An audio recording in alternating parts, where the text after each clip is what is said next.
კედლების მოხატვა, გამოფენა და საზეიმო კონცერტი ლტოლთა და განსახლების მინისტრმა პირველ მოადგილესთან ერთად პატარებს ბავშვთა დაცვის დღე ტურბაზა დიღომში მიულოცა. კომპაქტურ დასახლებაში 140 ოჯახი ცხოვრობს აფხაზეთიდან და ცხინვალიდან თემურ ოჯახებში 90 ბავშვია.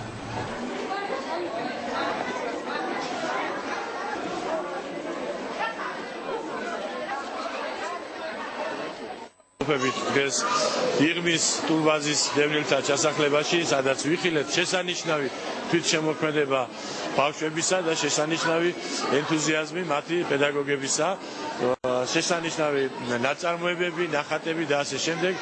და აქედან მინდა საქართველოს ყველა ბავშვს და მსოფლიოს ბავშვებს მიულოცო ეს შესანიშნავი დღე. ძალიან გვიხარია, რომ დღეს ბავშვთა დაცვის დღესთან დაკავშირებით ბატონი დავით არახვეძე, დევნილთა და განსახლების მინისტრი გვესწრა და მოგვილოცა ეს დღე ყველა ბავშვს.